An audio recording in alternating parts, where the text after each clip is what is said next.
दोस्तों, असम की सरकार एक एक्टिविस्ट से शायद इतनी डर गई है कि उसके जेल से बाहर आते ही अगले ही दिन उस पर एनएसए लगाकर उसे फिर से जेल के अंदर डाल दिया गया। असम के एक एक्टिविस्ट जिनका नाम इन दिनों देश विदेश में सुर्खियों में है, नाम है प्रणब डोले। एक ऐसा शख्स जो आदिवासी और मूल निवासियों के हक की लड़ाई लड़ रहा था और जैसे कोर्ट से जमानत मिलने के ठीक अगले दिन असम सरकार ने राष्ट्रीय सुरक्षा कानून यानी एनएसए के तहत हिरासत में डाल दिया। सवाल ये है कि आखिर प्रणब डोले पर एनएसए क्यों लगाया गया, उन पर इतनी सख्ती क्यों बढ़ती जा रही है। असल में यह पूरा मामला जुड़ा है काजीरंगा नेशनल पार्क के पास बनने वाले एक लग्जरी होटल प्रोजेक्ट से। सबसे पहले जानते हैं कि आखिर प्रणब डोले हैं कौन।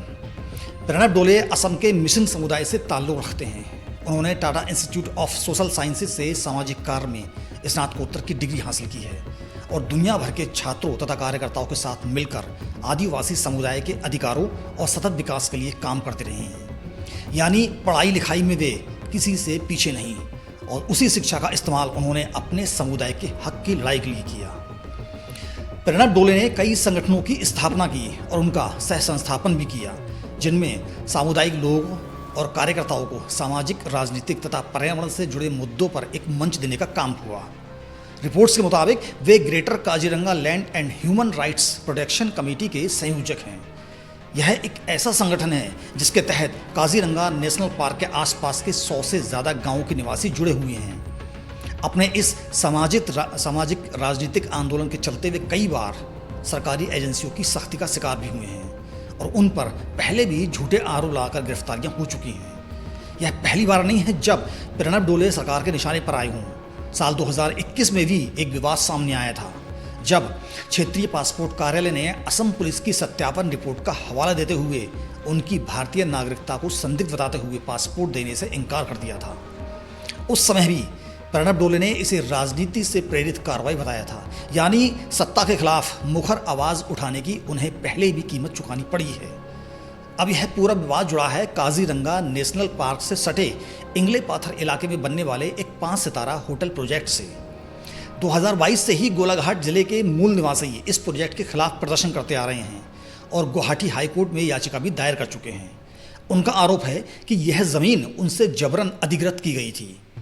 रिपोर्ट्स के मुताबिक यह project Assam tourism development corporation यानी ATDC और हयात होटल्स के सहयोग से बनने वाला एक लग्जरी रिजॉर्ट है। एक निजी समूह की मई 2026 की बोर्ड मीटिंग रिपोर्ट के मुताबिक कंपनी ने काजीरंगा में 10 एकड़ पट्टे की ज़मीन पर अधिकार हासिल किए हैं, जहां हयात के तहत 115 कमरों का लग्जरी रिजॉर्ट बनाया जाना प्रस्तावित है, जो 2028 तक शुरू होने की उम्मीद है। निवेशकों के सामने रखे गए दस्तावेजों के अनुसार यह रिजॉर्ट काजीरंगा नेशनल पार्क के बेहद करीब असम सरकार से करीब 99 साल की लीज पर ली गई ज़मीन पर बनाया जाना है। स्थानीय आदिवासी परिवारों और कार्यकर्ताओं की चिंता ये है कि इस प्रोजेक्ट से न सिर्फ काजीरंगा का परिस्थिति तंत्र प्रभावित होगा, बल्कि इलाके में रहने वाले मूल निवासियों का विस्थापन भी होगा। यही वजह है कि पिछले कुछ वर्षों से इस प्रोजेक्ट के खिलाफ लगातार आवाज़ उठाई जा रही है और इसी आंदोलन का चेहरा बने प्रणब डोले। 28 जून को इस प्रस्तावित होटल प्रोजेक्ट के खिलाफ एक बड़ा जमावड़ा हुआ, जिसमें कई आदिवासी परिवार शामिल हुए। पुलिस का दावा है कि इसके बाद अलग अलग समूहों के बीच हुई एक बैठक हिंसक झड़प में तब्दील हो गई। इसी मामले में 29 जून 2026 को बोकारखाट थाने में केस नंबर 108/2026 दर्ज किया गया। इसके कुछ दिन बाद 12 जुलाई 2026 को असम पुलिस ने गुवाहाटी के सुंदरपुर इलाके से प्रणब डोले को गिरफ्तार कर लिया। रिपोर्ट्स के मुताबिक उसके साथ 3 अन्य सदस्यों को भी 12 और 13 जुलाई के बीच गिरफ्तार किया गया।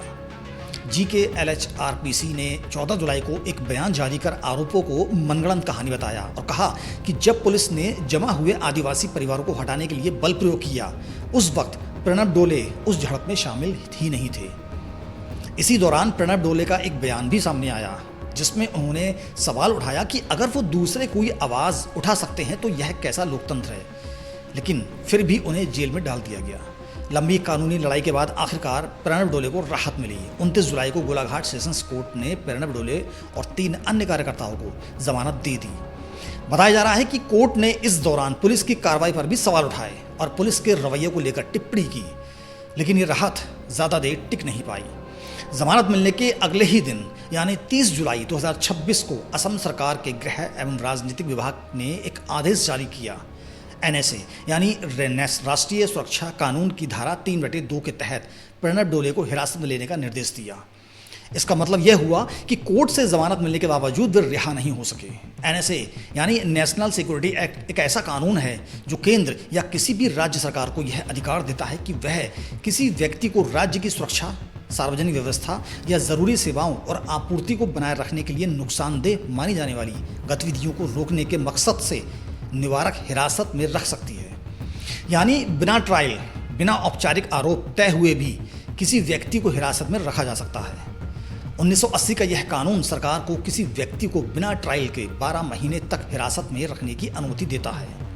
सरकार ने इस आदेश में कहा कि प्रणब डोले की गतिविधियां सार्वजनिक व्यवस्था और राज्य की सुरक्षा के लिए नुकसानदेह पाई गई हैं और मौजूदा आपराधिक कानून उन्हें ऐसी गतिविधियों से रोकने के लिए पर्याप्त नहीं है। आदेश में यह भी निर्देश दिया गया है कि उन्हें गोलाघाट जिला जेल में रखा जाए। अब असम सरकार की राय भी जान लीजिए। असम सरकार का कहना है कि यह कोई इकलौता मामला नहीं है। सरकार की तरफ से प्रणब डोले को भेजे गए संचार में बताया गया कि उन पर कुल 13 मामले दर्ज हैं, जिनमें राज्य के खिलाफ नफरत फैलाने, समुदायों के बीच हिंसा भड़काने और अधिकारियों को अपने कर्तव्य निभाने से रोकने जैसे आरोप शामिल हैं। इसके अलावा सरकार ने यह भी दावा किया कि प्रणब डोले ने विदेशी अंशदान विनिमय कानून यानी FCRA का उल्लंघन करते हुए संदिग्ध स्रोतों से संदिग्ध विदेशी लेन देन किए हैं। गोलाघाट के जिला आयुक्त विश्वजीत फुकन ने भी इस बात की पुष्टि की है कि पुलिस की तैयार की गई एक रिपोर्ट के आधार पर प्रणब डोले पर NSA लगाया गया है। सीधे शब्दों में कहें तो सरकार यह साबित करने की कोशिश कर रही है कि प्रणब डोले सिर्फ एक शांतिपूर्ण कार्यकर्ता नहीं बल्कि राज्य की सुरक्षा के लिए खतरा है। हालांकि उनके समर्थकों का कहना है कि बिल्कुल ये सब कुछ गलत है। अब इस पूरे मामले में अंतर्राष्ट्रीय स्तर पर भी ध्यान खींचना जरूरी है। प्रणब डोले की गिरफ्तारी ने स्थानीय विवाद को अंतर्राष्ट्रीय स्तर पर चर्चा का विषय बना दिया। दुनिया के कई मानवाधिकार संगठनों और संयुक्त राष्ट्र से जुड़े विशेषज्ञों ने उनकी गिरफ्तारी पर चिंता जताते हुए तत्काल और बिना शर्त रिहाई की मांग की है। उनका कहना है कि शांतिपूर्ण विरोध करने वालों और आदिवासी समुदाय के भूमि अधिकारों की पैरवी करने वालों के खिलाफ इस तरह की कार्रवाई लोकतांत्रिक अधिकारों पर बुरा असर डालती है। इस मामले में एक दिलचस्प एंगल भी सामने आया है। International work group for indigenous affairs नाम के वैश्विक संगठन ने आरोप लगाया है कि असम में एक सोलर प्रोजेक्ट के लिए एशियन डेवलपमेंट बैंक के $434.25 मिलियन के लोन के रद्द होने का बदला लेने के मकसद से भी असम पुलिस प्रणब डोले को निशाना बना रही है। हो सकता है ऐसा हो। यानी संगठन का मानना है कि यह कार्रवाई सिर्फ होटल प्रोजेक्ट तक सीमित नहीं बल्कि इसके पीछे और भी बड़े आर्थिक और राजनीतिक कारण छिपे हो सकते हैं। अब बात करते हैं कि आखिर इस पूरे प्रोजेक्ट को लेकर इतना विवाद क्यों है। यह प्रस्तावित रिजॉर्ट जिसे असम के मुख्यमंत्री हिमंत बिस्वा शर्मा का समर्थन प्राप्त बताया जा रहा है। असम में indigenous land rights activist Pranab डोले उन गांव वालों का समर्थन कर रहे हैं जो इस विवादित 5 सितारा रिजॉर्ट प्रोजेक्ट के खिलाफ प्रदर्शन कर रहे थे। रिपोर्ट्स कलेक्टिव नाम की एक स्वतंत्र मीडिया संस्था ने NSA के आदेश की समीक्षा की और बताया कि यह आदेश असम के गृह एवं राजनीतिक विभाग के कमिश्नर और सचिव दिंगता बोरा की तरफ से जारी किया गया है।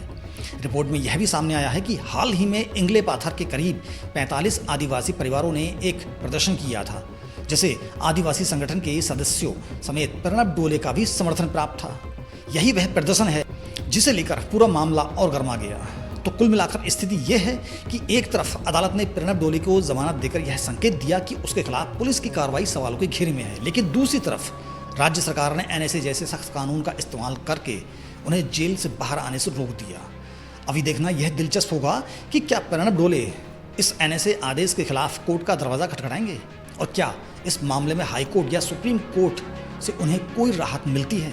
यह मामला सिर्फ एक व्यक्ति की गिरफ्तारी का नहीं है बल्कि यह विकास बनाम आदिवासी अधिकार, पर्यावरण संरक्षण बनाम पर्यटन उद्योग और असहमति की आवाज़ बनाम राज्य की सख्ती, इन सब बड़े सवालों को भी सामने लाता है। काजीरंगा जैसे विश्व धरोहर स्थल के आसपास विकास की क्या सीमाएं होनी चाहिए और वहां सदियों से रह रहे मूल निवासियों के अधिकार की रक्षा कैसे हो, यह बहस आने वाले दिनों में और तेज हो सकती है। जय हिंद।